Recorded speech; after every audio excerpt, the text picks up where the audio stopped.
Welcome back, Love Nation. This is Nina. Like, share, and subscribe. Thank you for coming to my channel. We're going to get straight into this. This is a picture of Cola Booth, and I think that she is definitely going to be playing a key role in this Diddy investigation, as she is purporting to say that she has information that Kim Porter shared with her during her time with Diddy while she was writing the book about her life concerning some key gossip about Diddy before, she was found deleted. I am going to read through this post that she put online. Again, I think that she would be playing a key role in this Diddy investigation. And I'm just going to be reading what she put online because I think this will be significant in the next coming months. Like, share, subscribe, you guys. And here we go. So, this is the social media conversation I wanted to share with you guys in case this get deleted. This is concerning a friend. I'm just going to say alleged friend because I cannot verify all of this information. She goes by the name of writer Cola Booth, and I am going to read you guys the comments that she made on her social media. I will have to self edit because of YouTube's guidelines, so please just read along with me. And again, I'm going to have to edit some of the language as I read this conversation that she put on social media that is going viral. So she posted, "My attorneys are engaged in very serious talks today due to comments I made yesterday about Kim Porter, Diddy, and Cassie. I will be making a formal statement in the next 10 minutes. I hope this brings clarity as I go forward in speaking up about my deceased friend, Kim Porter." Now, again, this was posted this weekend, as you guys can see. Millions of views. Let's just get into this. This is what she put. Clarity on Kim Porter. Number one. When I met Kim Porter at Hollywood charity event, she came over to me because several people were saying that tall girl was, read that, mistress.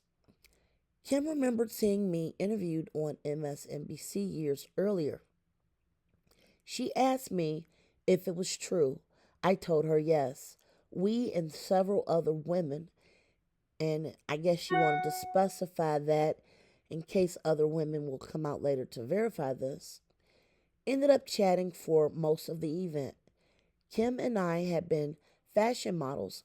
We talked a lot about that.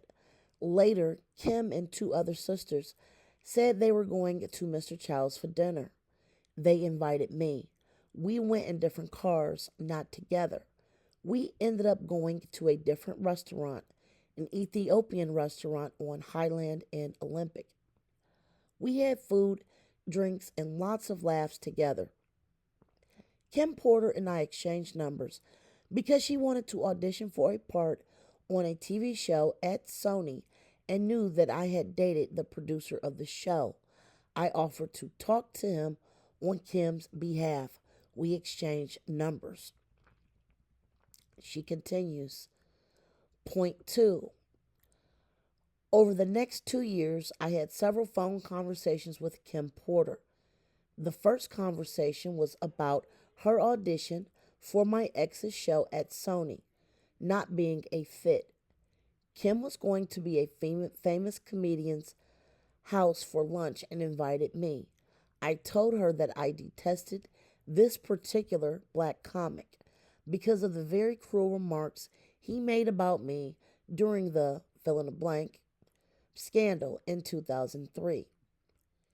Kim Porter and Andre Leon Talley were two of the very few black American people that were sympathetic to the deep trauma I had experienced after being taken in Morocco by fill in the blank men.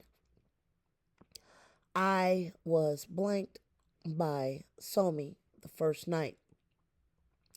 I was held against my will at the La Maison Avib Arabi, excuse me if I did not pronounce that correctly, for 6 months.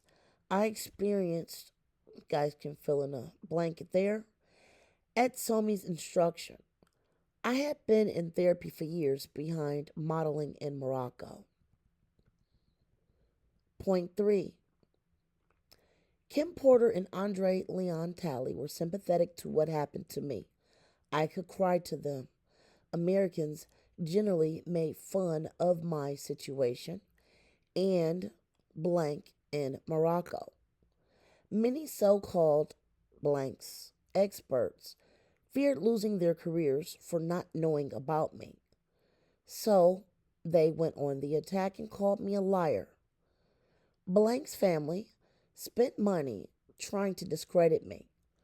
Black woman writer Disha Fayal, excuse me if I did not pronounce that correctly, viciously accused me of being a fraud and made incredibly hurtful in comments to me that made me feel like self deletion. Everyone joked about my name, Booth, being weird. A booth is a nylock war drum. The comedian that Kim wanted to have lunch with me to tag along with was part of those who twisted my story. Why would you date a blank? As if we had been dating in the Arab world. As if women had rights, especially a black woman. When CNN, Fox News, and New York Post began calling me blankety blanks blank, you guys can read that. I have to self edit for YouTube. You would think that black Americans would remember Sally Hemings and have compassion for my suffering. But no. And to them, I guess it was funny. Clarity 4. In our first few telephone chats, Kim Porter told me to let it out. We talked nonstop about every facet of what I went through at Les Maisons Arabes with blankety blank and others. I had deleted a man, one of his bodyguards said, who was very racist and despised that his boss was having relations with me and put me in charge of his compound. The guard, I believe, was going to delete me. It happened at a party. There was a dozen witnesses, and I ended up deleting him. I did 1 day in jail. Somi got me out and took me back to La Maison Arabe. Kim Porter was fascinated by my story, and we mostly talked about me at first. I told her that Andre Leon Talley and Whitney Houston were the only people who cared about my trauma. Media was cruel to me. Clarity 5. Kim Porter was such a kind person. She was like having a sister. She and Nippy, Whitney Houston, had allowed me to vent in our phone conversations about my chronic nightmares and my therapy sessions. Whitney always called me, you guys can fill in the blank, and I found that hilarious and stress relieving. Kim Porter began to tell me things about her relationship with Diddy. She wanted me to understand that she totally related being kept, harmed, you guys can look at that, or racially demeaned, as I had been by the Arab men over my hair texture and mahogany skin tone. We did not talk every day or every week. Maybe every 3 weeks we caught up with each other. Sometimes it was just brief. Hey girl, I'm flying to Miami. Got lots to tell you about so and so. Talk later. Other times we were on the phone for hours. But during these phone calls, Kim Porter told me about her deep love for Diddy, how she wanted to make it work with a black man for our community's public image, and her desire to make it bigger or something, model, actress, whatever she could get. Clarity 6. Kim told me that she wanted to write a book about her life, but she feared writing anything about Diddy. She had spoken to an editor or two in New York City, and they were making it clear Publishers can't buy a book from you if you're not going to give us the goods, the dirt. We want the dirt. This put horrible pressure on Kim Porter. I was already a successful television writer under contract to Sony and NBC at the time. I Ghosthead wrote the soap opera Days of Our Lives and was then moved to Young and the Restless after the blankety blank scandal broke, and sponsors began demanding that I be fired. So much was going on, it was terrible, but Kim was such a sister to me. She was on my side. Clarity 9. Kim invited me to her house in Toluca Lake, but I am known for being lazy and not liking to leave my own ranch. They jokingly call me the African Garbo because I don't like attention the way people think I do. So I never did come to Kim's house. Over the next few months, Kim Porter began writing her life story. She told me about it. I shared with her the details of my experience with blankety blank and blankety blank, the vice president of Sudan, who was my sugar daddy, who had also mentored Somi and Tarabi's son, Assam, Somi's best friend and business partner, who was also in love with me. Just as I told Kim all about this, she told me all about her experiences with Diddy, and it was a horrid abuse. Clarity 8. Kim was excited about the book she was writing. She told me she was afraid for Diddy to read it, and then a few weeks later, I saw in the news that she had passed away. I wrote articles attacking Diddy. For instance, there was one I did about him putting out a call for models for his new champagne, and he specified no dark skinned women, light skinned or biracial only in the call sheet. I wrote about that and other things, but I did not expose Kim's secrets, the things she told me in confidence, because frankly, everyone, even black Americans, were already calling me a liar. They despised me for being Sudanese, despised me for speaking my mind earlier on colorism and one drop rule. So who was going to believe me if I had spilled Kim's secrets? Andisha Filia said to me, "You're just a fraud and a liar. Your birth parents were deleted in front of you when you were 6." I was too afraid to completely speak up in my attacks on Diddy. Yesterday, I watched a video of Diddy putting his hands on poor Cassie, dragging that poor girl like she was a rag doll until she had carpet burns.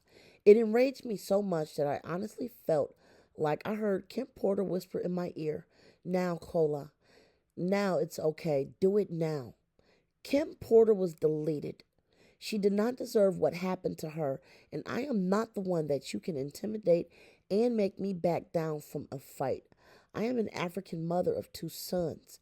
I am a good daughter of my wonderful adoptive black American mother, and I am Naima Bent Harith as Koala Booth, Koala Booth. I am severely damaged and traumatized and battered and misunderstood, and I am the most truthful woman that has ever set foot on American soil. F what you heard. Cola Booth is the truth. Again, this is what she put on her social media. Just to clarify who this woman is, she said that she was friends with Kim Porter. And while I am not saying that she was not, I have not been able to verify this information just yet. But it seems like she is going to put out more information concerning the situation. If anything else pops up, I will let you guys know. Until next time, you guys, like, share, subscribe. Be safe. Bye, guys.